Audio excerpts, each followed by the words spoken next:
Cédric Lombardo est avec nous, Alix. Aujourd'hui, avec lui, nous allons parler de...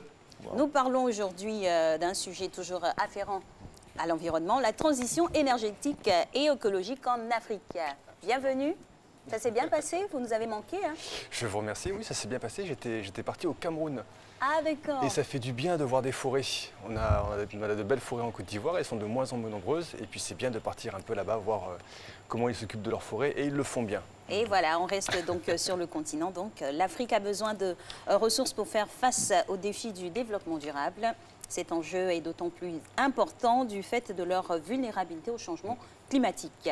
Tout le mois de janvier, donc, nous avons parlé d'innovation et pour un développement durable, n'est-ce pas? Absolument. Et puis surtout, mesdames et messieurs, s'engager dans ces innovations, c'est s'engager dans une transition écologique. On le dit toujours sur ce plateau, la Côte d'Ivoire va accueillir des journées dédiées à ce sujet. Vous le savez, des acteurs de développement vont réfléchir à des modèles innovants pour construire une Afrique plus durable avec un D majuscule. Alors nous avons voulu en savoir plus sur cette initiative pour une transition énergétique et écologique en Afrique. On veut savoir si c'est une vue de l'esprit, si c'est la réalité, comment ça va se décliner sur le terrain. Allez.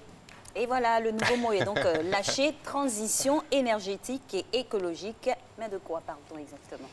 C'est vrai on fait du gros français dans le développement durable. Oui. La transition, ça veut dire il faut passer d'un état à un autre état. Et donc si on est dans une situation qu'on veut en changer, c'est pour ça qu'il faut innover. Donc c'est en innovant qu'on va faire la transition.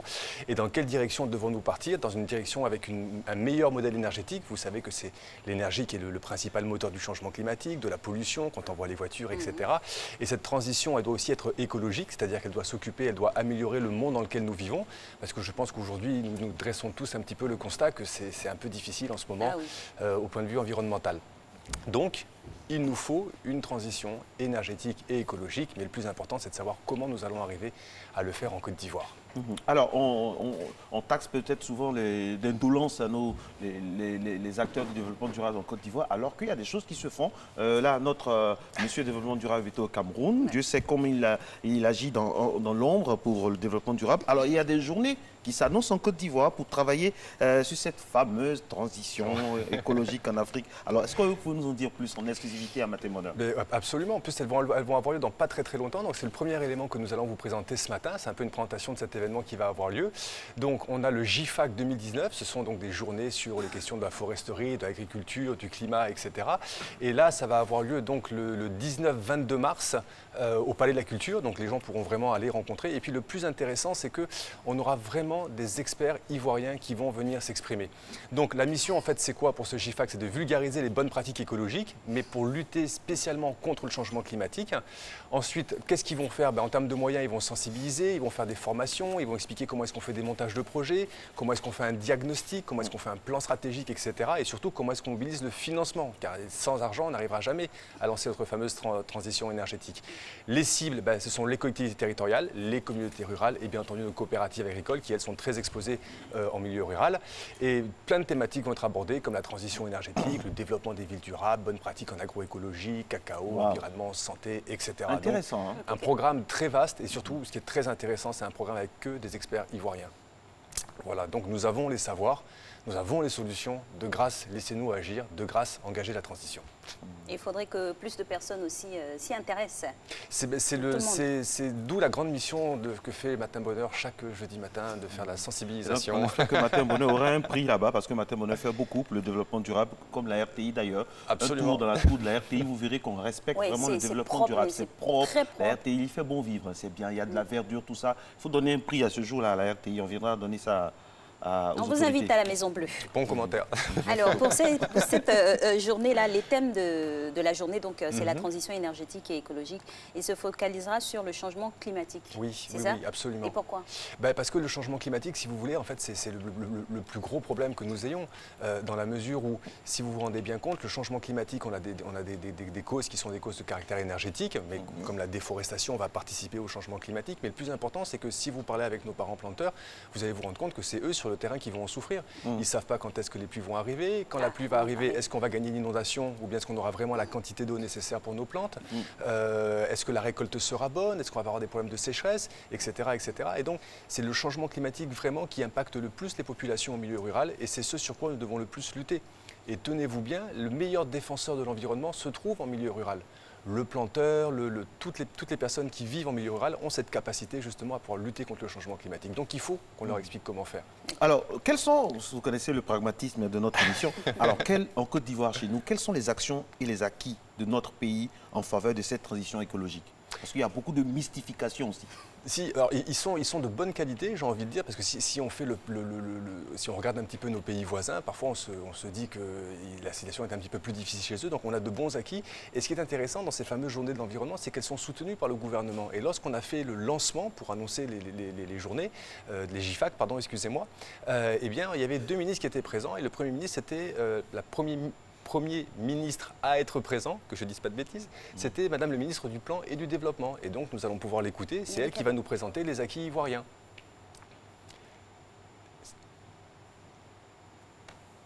Merci, la ministre. A décidé d'intégrer fortement l'ensemble des exigences environnementales, énergétiques, écologiques, forestières dans ses plans nationaux de développement.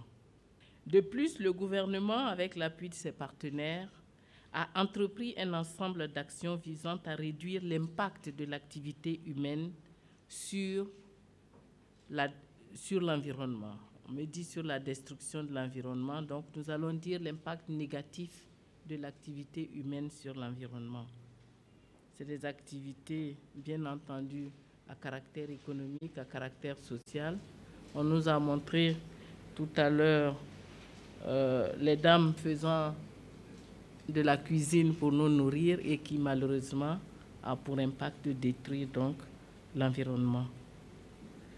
Au titre des actions que le gouvernement a fait, et des outils que le gouvernement a développés, cet outil de surveillance satellitaire de l'utilisation des sols, c'est un instrument d'alerte qui a été développé pour le Sud-Ouest et qui devrait en principe être étendu à l'ensemble du pays et qui devrait en fait à la fois rendre efficace et réduire les coûts de surveillance donc des agressions du sol. Alors, Cédric, comment les plans nationaux du développement intègrent-ils la transition écologique? Est-ce que c'est suffisant? Déjà, c'est un bon point de départ. Si on regarde le travail que fait le ministère du Plan, c'est vrai qu'on a besoin de ce plan national, et c'est ce plan national du développement qui nous donne un petit peu une boussole pour être capable d'avancer. Et il est vrai que les documents intègrent bien la question du changement climatique. Mais par contre, il nous manque toujours un instrument très important venant de la part de ce ministère, c'est tout simplement la politique d'aménagement du territoire. Donc ça fait des années qu'on l'attend. Je sais qu'ils ont fait encore une revue en 2018. Et si on n'a pas cette politique d'aménagement du territoire, ça veut dire que nos collectivités territoriales n'ont pas de véritable boussole pour aménager leur territoire. Et si on ne sait pas l'aménager, on ne saura pas le défendre contre les agressions du changement climatique et encourager les acteurs locaux à agir pour un développement durable. Donc on a encore besoin de cet outil. Le plan national pour le développement, c'est bien, mais de grâce, donnez-nous une politique d'aménagement du territoire. Elle est quasiment prête, vous pouvez la sortir. Et justement, dans l'intervention de Madame la ministre à l'instant, elle a fait mention d'un système satellitaire. De quoi s'agit-il exactement? Alors, oui, la Côte d'Ivoire s'est lancée dans un projet qui s'appelle le SST, Système de surveillance spatiale du territoire. Et donc, c'est un satellite, en fait, il y en a pour la télévision, etc. Mais le plus important, ce sont les satellites d'observation de la Terre. Et vous devez imaginer qu'il y a de gigantesques appareils photos qui flottent dans l'espace et qui prennent régulièrement des photos de ce qui se passe sur le territoire. Donc, ils sont indispensables pour comprendre l'évolution de la déforestation, de l'usage des sols, etc. Mais ce qui est encore plus intéressant, c'est que vous avez des satellites qui, eux, vont mesurer la température de l'océan, la salinité, le déplacement du plancton. Et en fait, ce sont tout un ensemble de choses qui sont des outils d'aide à la décision. Et il y a des actions qui sont faites par la Côte d'Ivoire en ce moment, et il faut qu'on aille encore plus loin pour qu'on puisse récupérer toutes ces informations. Et avec l'information, on est capable d'agir sur le territoire. Efficace. Alors, vivement un satellite de l'Union africaine qui pourra aider par exemple tous les pays africains. Oui. Action commune. Absolument. Il y a Rascom. Donc ça, Rascom, c'est un satellite de télécommunication qui est déjà en orbite à l'heure actuelle. Et c'est vrai qu'il nous faut quelque chose aussi qui soit dédié à l'observation de la Terre. D'accord. Alors, il y a des axes stratégiques pour réussir la transition écologique. Absolument, c'est nécessaire. Et donc, ce qui est très intéressant ici, c'est d'écouter l'intervention de Monsieur le ministre de l'Environnement et du Développement durable, deuxième participant que nous allons écouter aujourd'hui, qui va vous expliquer justement les axes d'intervention pour réussir la transition écologique. Nos attentes sont nombreuses et se focalisent sur 5 axes.